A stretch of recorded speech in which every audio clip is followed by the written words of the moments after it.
Amados e queridos irmãos, a graça e a paz do nosso Senhor Jesus a todos que nos acompanham. Vamos hoje meditar na palavra do Senhor no Evangelho de João, capítulo 3. Nós vamos ler os versículos de 1 ao versículo 8. A palavra do Senhor diz o seguinte: Havia entre os fariseus um homem chamado Nicodemos, um dos principais dos judeus. Este, de noite, foi ter com Jesus e lhe disse: Rabi, sabemos que és mestre vindo da parte de Deus, porque ninguém pode fazer estes sinais que tu fazes, se Deus não estiver com ele. A isto respondeu Jesus: em verdade te digo, que se alguém não nascer de novo, não pode ver o reino de Deus. Perguntou-lhe Nicodemos: como pode um homem nascer sendo velho? Porventura, pode voltar ao ventre materno e nascer segunda vez? Respondeu Jesus: em verdade te digo, quem não nascer da água e do Espírito não pode entrar no reino de Deus. O que é nascido da carne é carne, e o que é nascido do Espírito é Espírito. Não te admires de eu te dizer: importai-vos nascer de novo. O vento sopra onde quer, ouves a sua voz, mas não sabes de onde vem, nem para onde vai. Assim é todo que é nascido do Espírito. Amém? Nós damos graças a Deus mais uma vez por essa palavra que acabamos de ler. Pedimos a Ele que, pelo auxílio do Teu Santo Espírito, nós possamos compreendê-la e aplicá-la em nossas vidas. Irmãos, nós vamos analisar aqui o início bastante frágil de alguns crentes, a necessidade do novo nascimento e a operação do Espírito em comparação ao vento. Essa passagem, que começa relatando a conversa entre Cristo e Nicodemos, é uma das mais importantes de toda a Bíblia. Em nenhuma outra parte encontramos declarações mais contundentes sobre o novo nascimento e a salvação pela fé no Filho de Deus. Aquele que é servo de Cristo procurará conhecer profundamente esse capítulo do Evangelho. O homem pode ignorar muitas coisas na vida espiritual e ainda ser salvo, mas ignorar os assuntos abordados nesse capítulo significa estar no caminho largo, o caminho que conduz à perdição. Observemos, meus irmãos, em primeiro lugar, como o homem pode ter um início frágil e insignificante na vida espiritual e depois tornar-se um crente maduro. Lemos sobre um fariseu chamado Nicodemos, que, por estar preocupado com sua alma, de noite foi ter com Jesus. Há pouca dúvida de que, nessa ocasião, Nicodemos tenha agido dessa maneira por medo dos homens. Estava com medo do que as pessoas poderiam dizer ou fazer se essa visita a Jesus se tornasse conhecida. Ele foi de noite porque não tinha fé nem coragem suficiente para ir durante o dia. Contudo, mais tarde, veio o tempo em que esse mesmo Nicodemos tomou posição em favor de Cristo à plena luz do dia, ao participar do conselho dos judeus e dizer: acaso a nossa lei julga um homem sem primeiro ouvi-lo e saber o que ele fez? João capítulo 7, versículo 51. E não parou nisso. Veio o tempo em que esse mesmo Nicodemos e mais outro homem foram os únicos a honrar o corpo sem vida do Senhor Jesus. Ele ajudou José de Arimateia a sepultar Jesus quando os apóstolos abandonaram o mestre e fugiram. Seus últimos atos foram maiores que os primeiros. E embora ele tenha começado de modo imperfeito, terminou bem. A história de Nicodemos nos ensina que na vida espiritual nunca devemos desprezar o dia dos humildes começos, como diz a parte A de Zacarias capítulo 4, versículo 10. Não devemos considerar ninguém destituído da graça somente porque seus primeiros passos em direção a Deus são tímidos e vacilantes, ou porque no início sua alma se move em direção ao Senhor de maneira incerta, hesitante, marcada por muita imperfeição. Precisamos nos lembrar do modo como Jesus recepcionou Nicodemos. Ele não esmagou a cana quebrada, nem apagou a cana torcida que estava diante de seus olhos. E assim como Jesus, também devemos dar assistência aos que estão se iniciando na fé, tratando-os gentil e amavelmente. Para tudo há um princípio. Nem sempre os que primeiro professam ardorosamente sua vida de fé são os que resistem às mais intensas provações e demonstram mais firmeza. Judas Iscariotes já era um apóstolo quando Nicodemos estava apenas começando a andar na direção da luz plena. No entanto, tempos depois, quando Nicodemos, com ousadia, ajudava a sepultar o seu Salvador crucificado, Judas Iscariotes já havia praticado a traição e se enforcado. Esse é um fato que não deve ser esquecido. Vejamos em segundo lugar a grande mudança que o Senhor mostra como necessária à salvação, que figura notável usou para descrever essa mudança. Ele falou sobre o novo nascimento. Se alguém não nascer de novo, não pode ver o reino de Deus, disse Jesus a Nicodemos. E para que ficasse mais claro ao seu ouvinte, Jesus falou a mesma verdade com outras palavras. Quem não nascer da água e do Espírito não pode entrar no reino de Deus. Ao usar essa figura, era seu desejo que Nicodemos entendesse que ninguém pode tornar-se seu discípulo a menos que o homem interior seja inteiramente purificado e renovado pelo Espírito, assim como o homem exterior é lavado pela água. Para ter os privilégios do judaísmo, era necessário apenas nascer da semente de Abraão, segundo a carne. Mas para ter os privilégios do reino de Cristo, o homem precisa nascer de novo pelo Espírito Santo.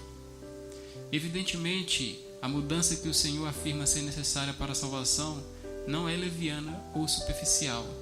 Não se trata de uma simples reforma, melhoria, transformação moral ou de comportamento. Trata-se de uma profunda mudança de coração, de vontade e de caráter. É uma ressurreição espiritual, uma nova criação. Significa passar da morte para a vida. É a instauração de uma nova vida celestial em nossos corações inertes.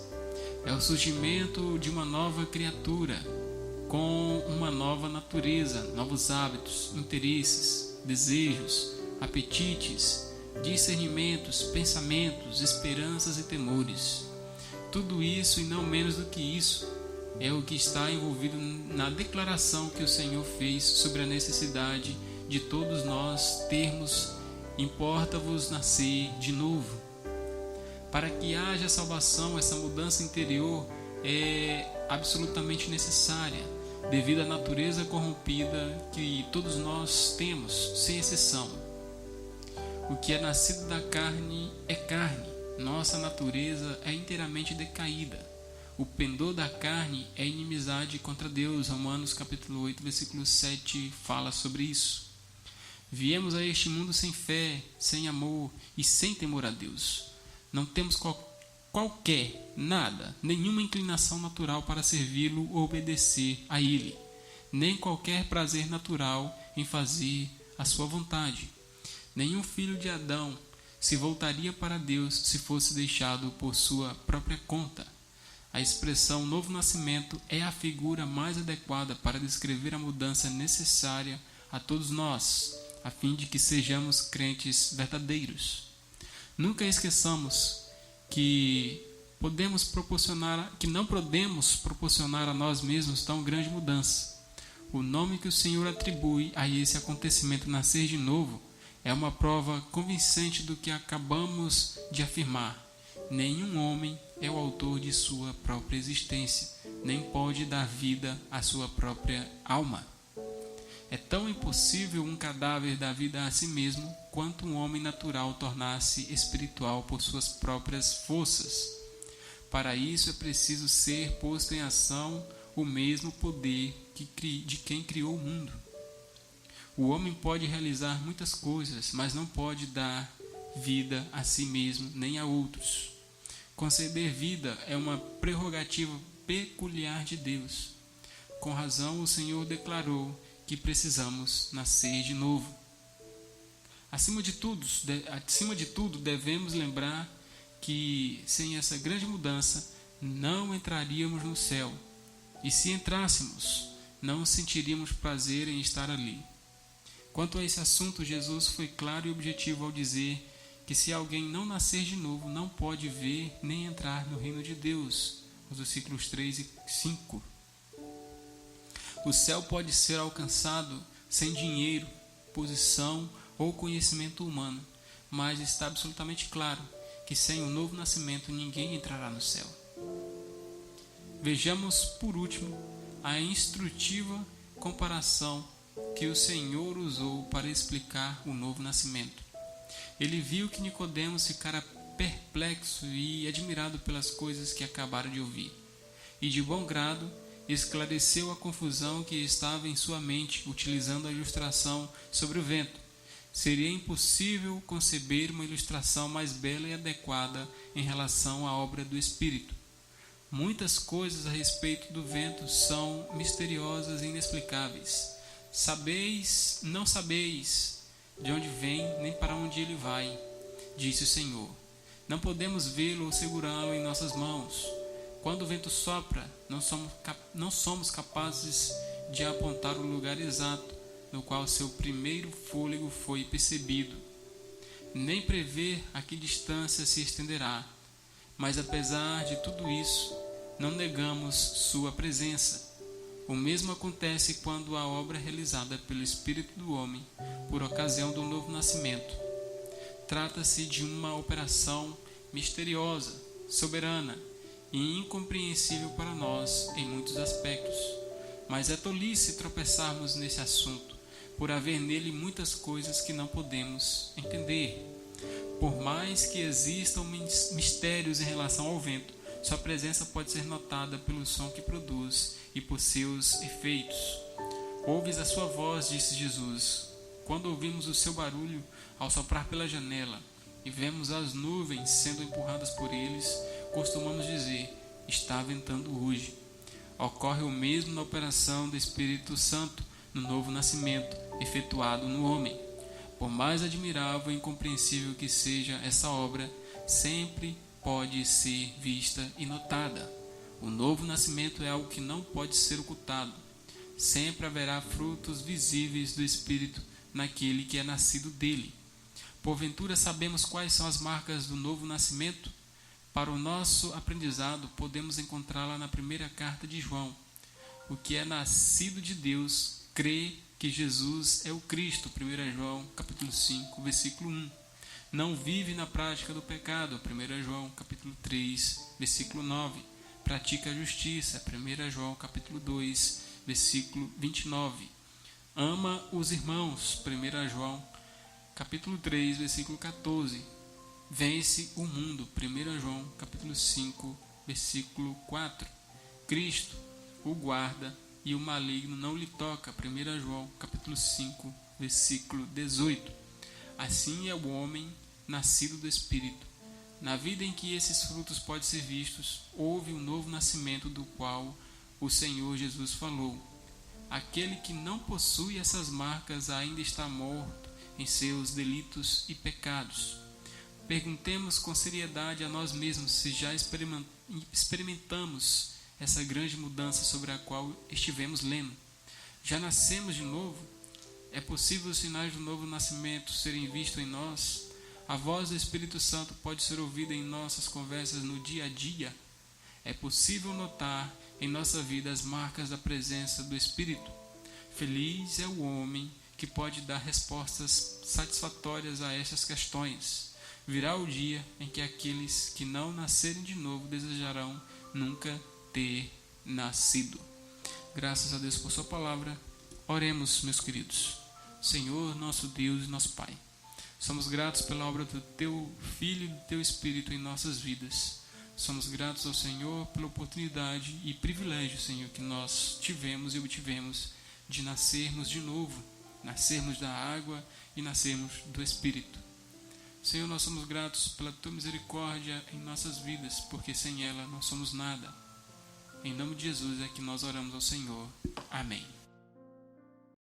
Irmãos, obrigado por assistir mais um episódio e não se esqueçam de se inscrever no canal, assistir os vídeos, deixe o seu like e principalmente compartilhe a palavra.